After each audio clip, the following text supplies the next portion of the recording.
I saw the sun begin to dim and felt the winter wind blow cold. A man learns who is there for him when the glitter fades and the walls won't hold. 'Cause from that rubble what remains can only be what's true. If all was lost, there's more I gained, 'cause it led me back to you. From now on, these eyes will not be blinded by the lights. From now on, what's waited till tomorrow starts tonight. Tonight. Let this promise in me start like an anthem in my heart. From now on, from now on.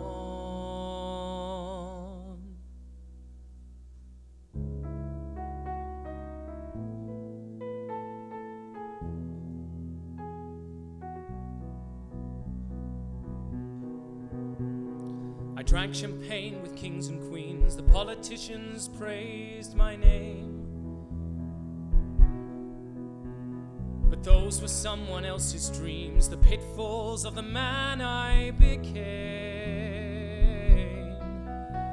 For years and years I chased their cheers at crazy speed of always needing more. But when I stop and see you there, I remember who all this was for. From now on, these eyes will not be blinded by the lights. From now on, what's waited till tomorrow starts tonight. It starts tonight. Let this promise in me start like an anthem in my heart. From now on, from now on, from now on.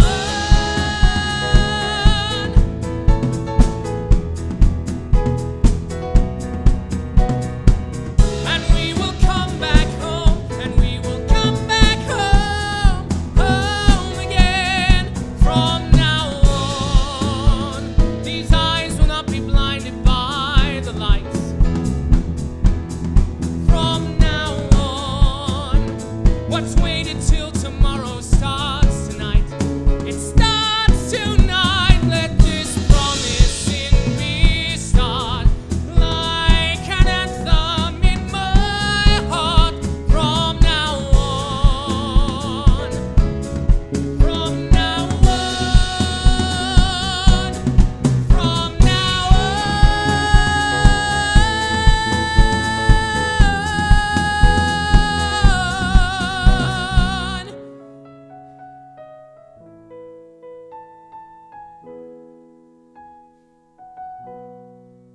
From now on.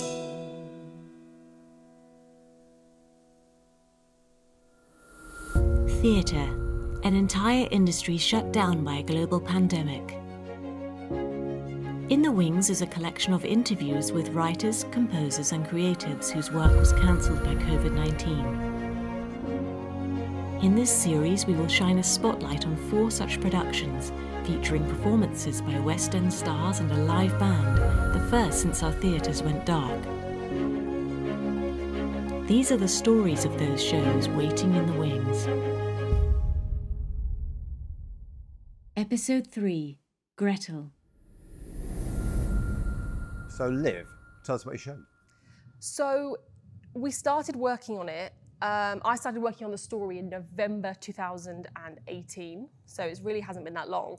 It had its first showing. We had 3 performances at the Other Palace studio space in April 2019. So it took 6 months. It was a very short amount of time for us to really write the show.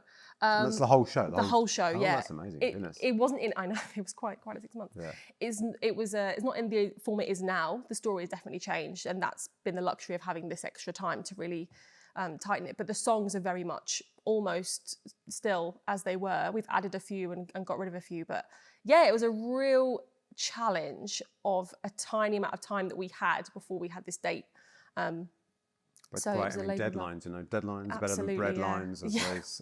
Better. Yeah, so yeah, it was a really cool experience. So you did the first version, and then you've got this, and you have another version. Oh, you had what exactly has been cancelled for you then with the? Right. So after the show happened, it was only supposed to be a one-off. It was supposed to be a charity performance. We weren't even supposed to have more than one. It just was quite popular, and we added a few more. So a buzz. It's always good having a buzz. Oh yes. Yeah, it was buzzy. Remember the buzz? I know. God, I do remember. Yeah. One day. So we decided after the arguable success of the first version, we had a donation to make the soundtrack straight away, which was amazing. Oh wow. Yeah, no, it was really exciting. So was that a record company or just? No, it was just a person who's come to see it. Wow. They said make like we need the soundtrack, and you can keep the rights and everything and all that. Yeah, absolutely. Yeah. So it's a bit rude to ask, Yeah, exactly. I'll give you the money, but I want the rest of it. So Charlie, the composer, she really brought it all together very quickly. It was within a month or so that she got it all ready for it to be recorded. Oh, that's fantastic. Yeah, so we had that. We had this kind of showcase of work in this show that we never really thought was going to be anything. It was just for charity. So once we had it and people were really responding very well to it, we thought, well, what can we actually do? And we wanted to tighten up the story, which we have done, and the show has changed. So we thought, well, what can we do? We don't really have any money right now. So what can we do that is a bit of a cheaper version? And we thought, well, we could do a concert version. And we asked the other palace if they'd have us back, and straight away they're so supportive. They were like, we'd love to have you back. And so we organised a concert version to happen on June the 26th at the other palace. And so and that became bigger than itself. I think me and Charlie have a tendency to just bite off more than we can chew. So we actually have created this concert version that is narrated through to tell the story. And we also have like a living backdrop that we've teamed up with an artist called Bella Chipperfield. And she has drawn these animations that is like illustrations of the characters and the wood, and they are where they'd be behind the cast as they sing the song. So it really isn't a concert version. It's more of a another version of the show.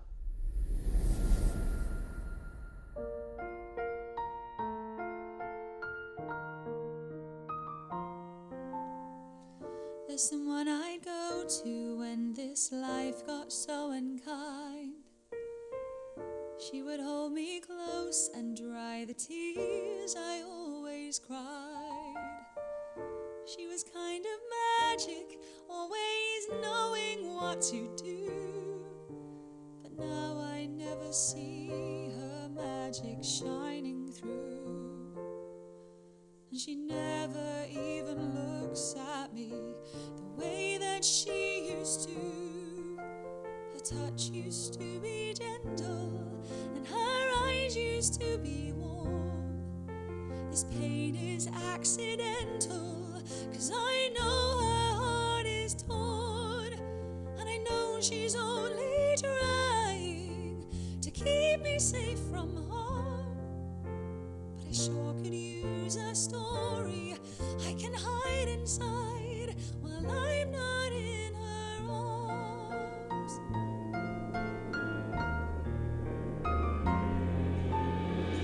I could use a story where the heroes are my friends. The villain gets defeated by the time the story ends. In the face of danger, I'm the bravest I can be. And when I look at her, I see she's proud of me. I'll do anything I can to make her proud of me. Her touch used to be gentle, and her eyes used to be warm. This pain is accidental, 'cause I know her heart is torn,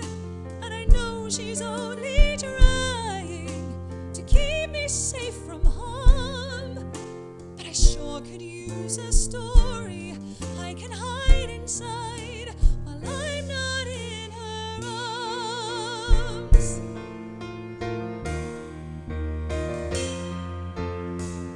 Now I have to leave for reasons I don't understand. Have to face tomorrow on my own. And when I'm scared, there's no one there to hold my hand. Oh, I don't want to do this alone.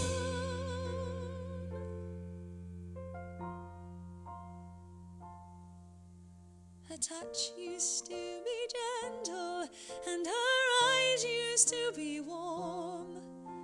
This pain is accidental, 'cause I know her heart is torn. And I know she's only trying to keep me safe from harm. But I sure can use a story I can hide inside while I'm not in her arms.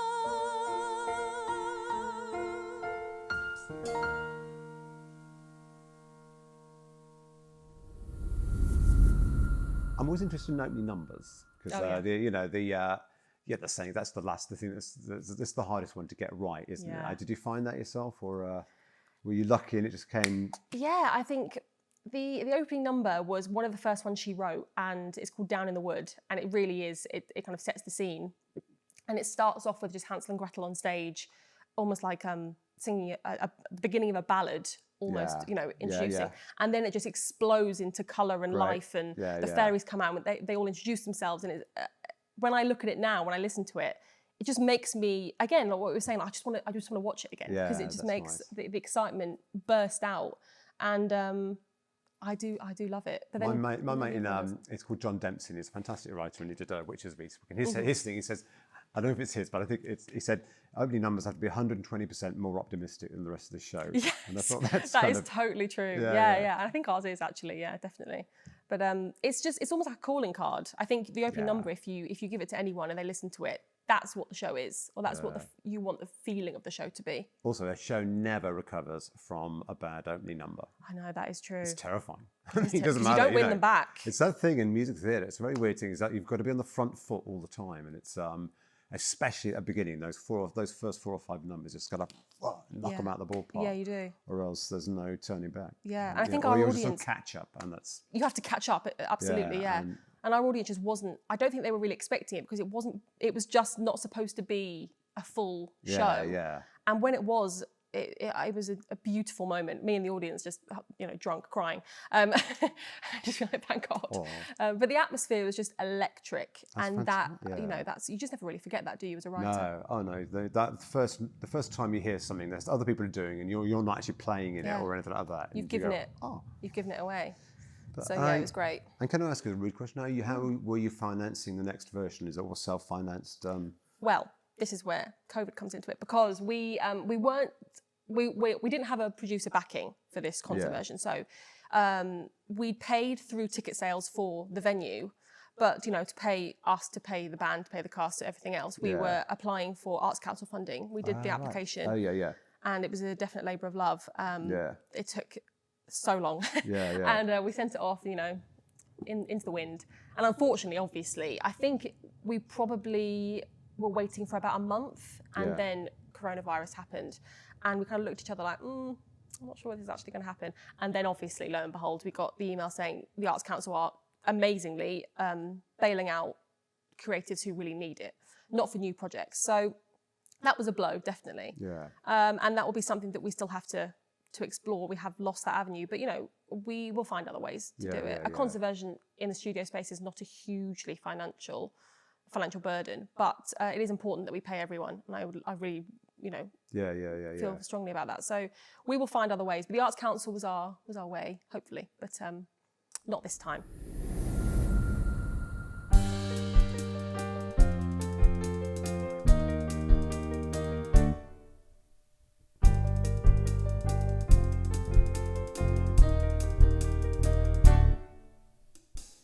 Do you remember when we were both so good?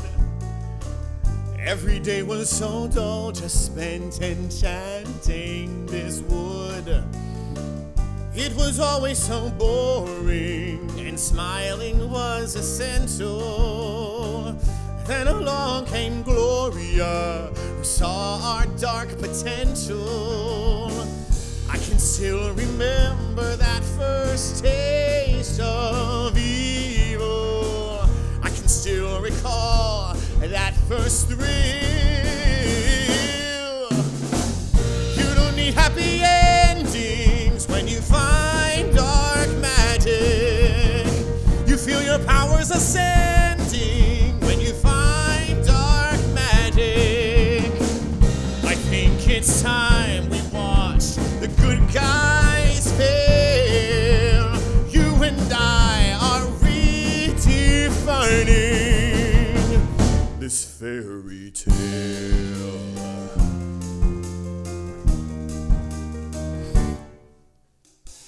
It's been so long since something happened in this place.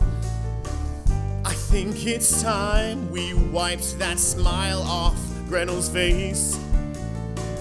Now we're ready to shake things up, disgracing fairy kind. I'm so happy that we both left those good old days behind. Now we get to make somebody's nightmare come true. There's no one I'd rather work with than you. You don't need happy endings when you find dark magic. You feel your powers ascending when you find dark magic. I think it's time we watch the good guys fail. You and I are redefining this fairy tale. I never believed it was possible to feel this good while being bad. I think you and I are unstoppable. So let's go make the worst day this wood has ever had. You don't need happy endings when you find dark magic. You feel your powers ascending when you find dark magic. I think it's time we watch the good guys fail. You and I are redefining this fairy tale.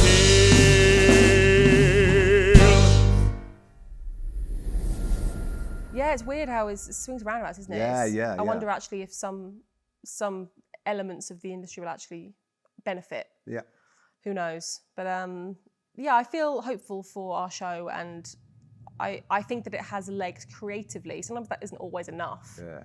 to try and get to a wider audience, but who knows? Oh, it sounds amazing. And do you think so? Just you directed it, right? Do you Yes. think do you see yourself as at some point will you hand it over to a director, or are you? I can't wait for that day. 'Cause Is the correct answer? Well done. Yeah. You. look, I am under no illusions of grandeur that I am Marion Elliott, but I want to hand it over to her. That would be great. That's good. I really enjoy Well, writing. why don't you I ask like- Marion Elliott now? It sounds a bit. Listen, it Yeah, sounds a great Marianne, idea. Where I love are it. you? Yeah, she'd be great. Come on, Marion. Marianne, please, please. You'd really enjoy it. I think with this kind of show, because it's set in a magical world, you can really scale it. It can be in the Palladium, and it can be, above a pub. You can do whatever with it. But I really think it would be so cool to throw just loads of money at it. It would be really good. But we'll see. I'm a sort of old romantic believer in the idea that if it doesn't work around a piano, you can, Yeah. shove an orchestra, it won't make any difference. But I do agree with that, and I think that because we started off really very small and slowly got a bit bigger. Even the other Palace, it was a really lovely chance to hear it at the time. Was a big scale for us. We had a band that we didn't have before and a cast of 12, and it was such a lovely moment. And in that moment, I thought this really could get bigger. It would be a real shame if we didn't reach more people. At some point, obviously, then this happened and it threw into question our trajectory as a show. But as you say, we'll always find a way. And if it's not meant to be, it's not meant to be. But at the moment, it's meant to be. I hate that sentence. If it's not meant to be, it's not meant to be. Yeah. It's meant to be. Sounds great, you know. It will. I hope so.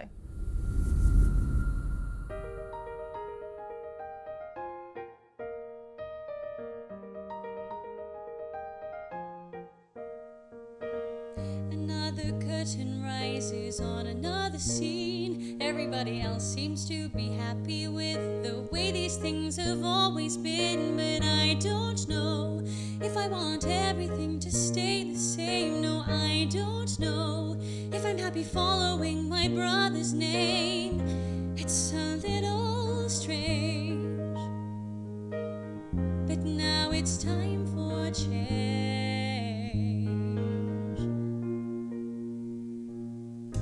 Maybe we can rewrite our stories. You don't have to play the hand you're dealt. Step into the spotlight for your moment of glory. Don't live your life for anybody else. Sometimes destiny could use a little help.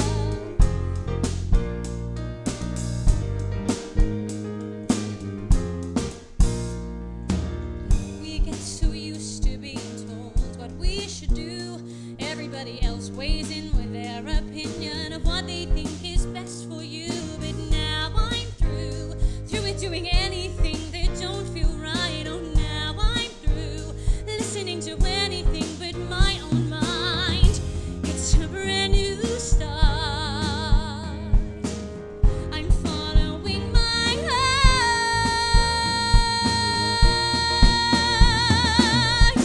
Maybe we can rewrite our stories. You don't have to play the hand you're dealt. Step into the spotlight for your moment of glory. Don't live your life for anybody else. Sometimes destiny could use a little help.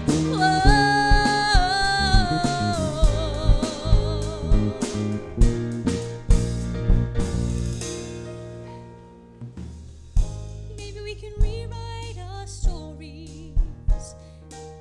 You don't have to play the hand you're dealt. Step into the spotlight for your moment of glory. Don't live your life for anybody else. I won't live my life for anybody else. Maybe we can rewrite our stories. You don't have to play the hand you're dealt.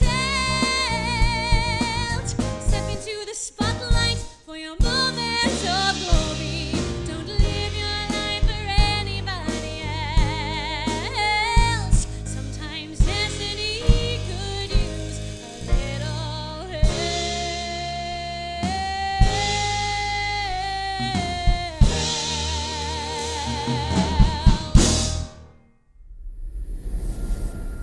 I remember the day, I'm sure we all do, where really most of the shows came down when the pandemic really started happening in the UK.